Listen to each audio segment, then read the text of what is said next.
इस एपिसोड की शुरुआत भी वहीं होती है। हमें दिखाया जाता है जो लिन फैमिली का लीडर रहता है वो हमारे एमसी के सामने ग्रेट कर रहा होता है, बोल रहा होता है कि आपका बहुत बहुत शुक्रिया मेरी बेटी की जान बचाने के लिए, मैं इस कार को कभी नहीं भूलूंगा और आपका बहुत बहुत शुक्रिया। हमें हॉल का सीन दिखाया जाता है, हमारा एमसी और वो दोनों जन जो रहते हैं वहाँ पे बात कर रहे होते हैं और जो लिन फैमिली का लीडर रहता है वो बताने लगता है कि मैं आपको कुछ बताना चाहता हूँ। जैसे कि ये बहुत ज्यादा इंपॉर्टेंट बात है जो कि मैं आपको बताना चाहता हूँ। जैसे कि जब राजा जब यहाँ पे जिंदा थे तो उन्होंने हमारे कुछ 4 फैमिलीज को अपनी एक यिंग यांग की खास टेक्निक दी थी जो कि बहुत ज्यादा खास टेक्निक और पावरफुल थी। इनमें से 2 जो टेक्निक है हमारे लिन और यान फैमिली के पास है, बल्कि 2 जो फैमिली है उनका कोई भी अता पता नहीं है। लेकिन जब हमारे राजा यहाँ पे खत्म हो गए तो हम लोग बहुत ज्यादा टेंशन में आ गए थे और हमारी दिक्कत जो थी बहुत ज्यादा बढ़ गई थी, जिस कारण से हम लोग एक साथ नहीं रह पाए और हम लोग आपको ढूंढने के लिए यहाँ वहाँ अलग अलग जगह पे चले गए, जिस कारण से हमारी जो ताकतवर थी, मतलब जो हमारी फैमिली की ताकत थी वो भी बहुत ज्यादा कमजोर हो गई थी, जिस कारण से हम ज्यादा दिनों तक सर्वाइव नहीं कर पा रहे थे, बहुत ज्यादा मुश्किल सर्वाइव कर पा रहे थे। लेकिन हम लोगों ने बहुत ज्यादा कोशिश की और हमारी फैमिली वापस से वहाँ पे आ गई और हमने वो ढूंढना बंद कर दिया आपको, और हमने उन्हें अपनी फैमिली के ऊपर ज्यादा ध्यान दिया और ताकतवर बनाने में ज्यादा कोशिश की, इसलिए हमें माफ कर दीजिएगा। वो बताने लगता है कि लेकिन उसके बाद मैंने उन दोनों फैमिलीज को जो था ढूंढने की बहुत ज्यादा कोशिश की, लेकिन उन दोनों फैमिली का कोई भी पता नहीं चला, जबकि मैंने यान फैमिली को बहुत ज्यादा आसानी ढूंढ लिया था और हम यान फैमिली और लिंक फैमिली के बीच में अच्छा रिलेशनशिप आ गया था, जिस कारण से हम लोगों ने साइड में हट के अपनी फैमिली को ही ज्यादा स्ट्रॉन्ग बनाया, नहीं तो हमारी फैमिली यहाँ पे डिक्लाइन में चली जाती है। एमसी बोलता है कि तो ठीक है, इसमें मुझे कोई भी दिक्कत नहीं है, लेकिन अब तुम लोगों को मेरा साथ देना पड़ेगा और हमें उन 5 सेक्ट वाले को अच्छा सा सिखाना पड़ेगा, इसलिए हम लोग उसको जाके सबक सिखाएंगे, क्या तुम मेरे साथ चलना चाहोगे? तभी वो जो लिन फैमिली का लीडर रहता है वो बोलने लगता है कि आखिर आप क्या करने वाले हैं, आप मुझे बताएंगे? तभी एमसी बोलता है कि चलो मेरे साथ, मैं तुम्हें बताता हूँ, अब मैं उन लोग को बिल्कुल भी नहीं छोड़ूंगा और मैं उन लोगों को एक अच्छा सबक सिखाना चाहता हूँ, तो मेरे पीछे पीछे तुम आओ। हमें यहाँ पे सीन शिफ्ट होता है, हमें दिखाया जाता है उन 5 लोगों के ऊपर, जो कि वो लोग जो रहते हैं अपने सेक्ट के अंदर ही आ चुके रहते हैं और वहाँ पे सब लोग बात कर रहे होते हैं कि क्या तुमने सुना इमोर्टल पूल के अंदर अभी कोई जाने की कोशिश किया? तभी एक बंदा बोलता है कि रुको रुको, ये लोग यहाँ पे आ रहे हैं तो हमें बात नहीं करना चाहिए। हमें दिखाया था वहाँ पे जितने भी 5 सेक्ट के जो लीडर रहते हैं वहाँ पे आ चुके रहते हैं, वो लोग बात कर रहे होते हैं, बोल रहे होते हैं कि चलो चलो जल्दी से हमें अंदर चलना चाहिए। वो लोग बोल रहे होते हैं कि तुमने क्या सुना आसपास हमारे सेक्ट के स्टूडेंट की बातें, क्या तुमने सुनी कि वो लोग आखिर कैसी बातें कर रहे हैं? तभी वो लोग जो रहते हैं हॉल के अंदर पहुंच जाते हैं, वहाँ पे वही बुढ़ाऊ बैठा रहता है, वो मॉन्क को जो रहता है बोल रहा होता है कि बुढ़ाऊ तुमने सुना क्या हमारे स्टूडेंट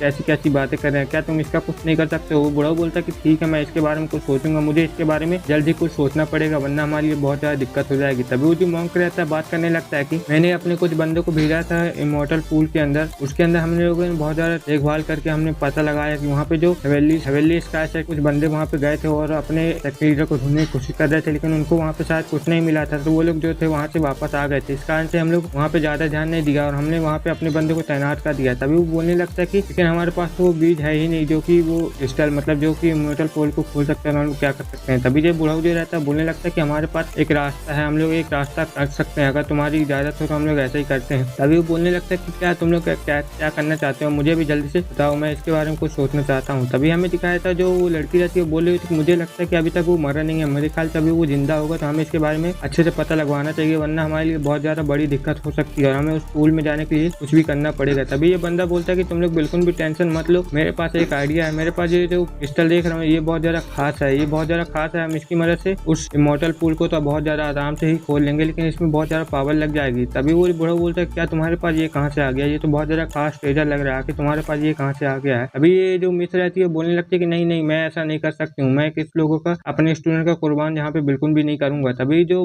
वो बंदा रहता है वो बोलने लगता है कि आखिर तुम क्या बोल रहे, हम लोग भी तो अपने स्टूडेंट को यहाँ पे कुर्बान करने वाले हैं ना, तो इसमें क्या एतराज है? तभी ये बंदा जो रहता है गुस्सा होने लगता है, बोल रहा होता है कि हम लोगों को ये करना ही पड़ेगा वरना वो इमोर्टल पूल का रास्ता हम लोग कभी नहीं खोल पाएंगे। तभी जो लड़की रहती है वो बोले होती है कि ठीक है, मैं इसके बारे में सोच के तुम्हें बताती हूँ कि मैं फिर तुम्हें बताऊंगी क्या करना है। तभी ये बंदा बोलता है कि तुम लोग ऐसा आपस में ही मत लड़ो वरना हमारे लिए बहुत ज्यादा सिचुएशन है जो खराब हो जाएगी, तो हमें आपस में मिलकर ही काम करना चाहिए और हमें अपने सेट के कुछ बंदों को यहाँ पे बलिदान के तौर पे देना पड़ेगा वरना हमारे लिए बहुत ज्यादा प्रॉब्लम हो जाएगी। तुम लोग क्या बोलते हो? वो लोग बोलते हैं कि ठीक है, हम राजी हैं, हम बिल्कुल इसके लिए तैयार हैं, हमें कोई भी इसमें दिक्कत नहीं है। तभी लेकिन जो मिस रहती है वो बोल रही होती है कि नहीं मुझे इसमें आपत्ति है, मैं ऐसा बिल्कुल भी नहीं कर सकती हूँ, तुम्हें जो करना हो तुम कर सकते हो। तभी जो मिस रहती है वहाँ पे जाने लगती है और जो मॉन्क रहता है बोल रहा होता है कि आखिर तुम कहाँ पे जा रही हो, रुक जाओ, अगर तुम ऐसे चले जाओगे तो हमारे बीच में जो ताल्लुकात है वो बहुत ज्यादा बिगड़ सकते हैं। तभी जो मिस रहती है बोली होती है कि मैं इसके बारे में सोच के बताऊंगा, तुम बिल्कुल भी टेंशन मत लो। तभी जो मॉन्क रहता है बोलने लगता है अरे रुको, हमारी बात अभी पूरी नहीं हुई है, हमें यहाँ पे सब कुछ डिस्कशन कर लेना चाहिए वरना हमारे लिए बहुत ज्यादा दिक्कत हो जाएगी। तभी जो बुढ़ा रहता है वो मॉन्क को रोक देता है, बोलता है कुछ जाने दो, हम लोग यहीं पे अपना सब कुछ देख लेंगे, तुम बिल्कुल भी टेंशन मत लो। तभी जो बुढ़ा रहता है बोलने लगता है कि वो पूल का जो गेट है हम तो खोल के ही रहेंगे, भले ही ये हमारे साथ आए चाहे ना आए। हमें दिखाया था 16 दिन के बाद का सीन। वहाँ पे जो रहते हैं इमॉर्टल पूल के पास सब लोग पहुंच चुके रहते हैं। वहाँ पे जो मॉन्क रहता है अपनी सेना लेके वहाँ पे पहुंच चुका रहता है। वहाँ पे जितने भी चारों सेक्ट के जो लीडर रहते हैं वो सब लोग अपने अपने स्टूडेंट को लेकर वहाँ पे पहुंच चुके रहते हैं। वो लोग बात कर रहे होते क्या वो लड़की यहाँ पे नहीं आएगी क्या, मुझे लगता है वो लड़की है जो हमें धोखा दे रही है, तो मुझे लगता है कि वो यहाँ पे नहीं आएगी। तभी जो बूढ़ा रहता है बोला होता है कि उस लड़की को मैं बिल्कुल भी नहीं छोड़ूंगा, अगर उसने हमें धोखा दे दिया तो मैं उसे बता देता हूँ, मैं उसे जान से खत्म कर दूंगा। तभी वहाँ पे एक फॉर्मेशन जो रहती है ओपन होने लगती है, जिससे देख के वहाँ पे जितने भी लोग रहते हैं सब बहुत ज्यादा हैरान हो जाते हैं, बोलने लगते हैं कि आखिर यहाँ पे क्या हो रहा है, ये आखिर ये फॉर्मेशन कैसे आ सकती है। तभी वो लोग बात करने लगते हैं ये तो 1000 फेदर सेक्ट की फॉर्मेशन है जो कि बहुत ज्यादा खतरनाक है, हम इससे कैसे बच सकते हैं। तभी वो लोग बोलने लगते हैं कि जल्दी से इससे बच के निकलो वरना ये हम सभी को यहाँ पे खत्म कर देगी और हमारे स्टूडेंट यहाँ पे बहुत ज्यादा बेरहमी से यहाँ पे मारे जाएंगे। हमें दिखाया था वो फॉर्मेशन जो रहती है वहाँ पे पूरी तरह से एक्टिवेट हो जाती है, जिस कारण से उनके जितने भी स्टूडेंट रहते हैं सब लोग वहाँ पे मरने लगते हैं। और हमें दिखाया था वो जो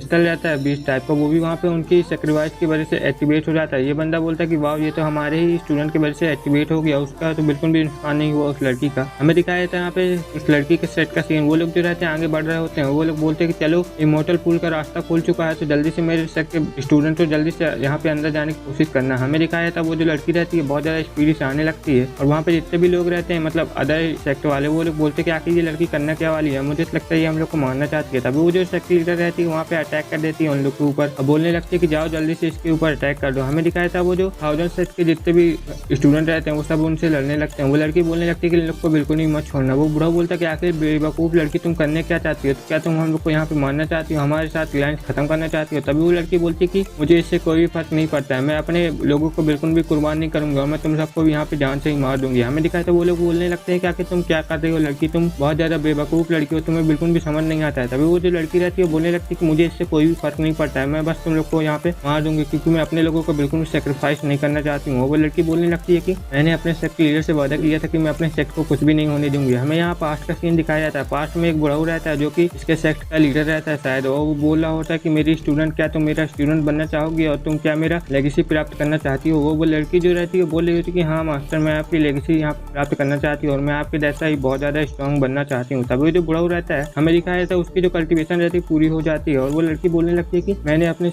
मास्टर से वादा किया था कि मैं उनके सेक्ट का हमेशा ख्याल रखूंगी। हमें दिखाया तो उसका जो मास्टर रहता है वहाँ पे मरने वाला रहता है, तो वो अपनी मतलब स्टूडेंट से वादा लेके जाता है और बोलता है कि क्या तुम मेरे सेक्ट का ध्यान रखोगी, आज से इस सेक्ट का लीडर तुम ही होते। वो लड़की जो रहती है वहाँ पे बोल रही होती है कि ठीक है मास्टर मैं आपके सेक्ट का पूरी तरह ध्यान रखूंगी और सच्चे मन से यहाँ पे काम करूंगी और अपने सेक्ट का ध्यान रखूंगी। वो लड़की बोलती है कि मैं अपने सेक्ट को कुर्बान बिल्कुल भी नहीं होने दूंगी और वो उन लोग के ऊपर अटैक कर देती है। तभी उसके पीछे से एक बहुत बड़ा पाम अटैक आ जाता है जिस कारण से वो जो लड़की रहती है उस पाम अटैक से जो रहती है वहाँ पे हिट हो जाती है, जिस कारण से उसको बहुत ज्यादा वहाँ पे चोट लग जाती है। वो लड़की बोलने लगती है आखिर कौन है जो मेरे पीछे से अटैक कर रहा है। वो लड़की जो रहती है वहाँ पे बहुत ज्यादा जख्मी हो जाती है और उसके मुंह से भी बहुत ज्यादा खून निकलने लगता है। वो लड़की जो रहती है वहाँ पे बहुत ज्यादा घायल हो जाती है और सीधे जाके जमीन पे ही गिर जाती है, जिस कारण से उसको वहाँ पे बहुत ज्यादा चोटें लग जाती है। और वो लड़की जो रहती है बोलने लगती है कि यहाँ पे वो क्या रहा कि यहाँ पे कौन बंदा आ चुका है। वो लड़की जो रहती है उसके मुंह से बहुत ज्यादा खून निकलने लगता है। वो लड़की जो रहती है बोलने लगती है अपने स्टूडेंट को। हमें दिखाया था वो जो चारों सेक्ट वाले रहते हैं एक बुढ़ाऊ के सामने ग्रेड करने लगते हैं। वो जो बुढ़ाऊ रहता है बोल रहा होता है कि आखिर यहाँ पे कीड़े मकोड़े क्या कर रहे हैं। हमें दिखाया था इन सबके मास्टरमाइंड जो रहता है वहाँ पे झुआव फैमिली का जो लीडर रहता है वो आ चुका रहता है। वो लड़की बोलती है कि ये बुढ़ा यहाँ पे कहाँ से आ गया और यहीं पे एपिसोड खत्म होता है। Okay bye bye.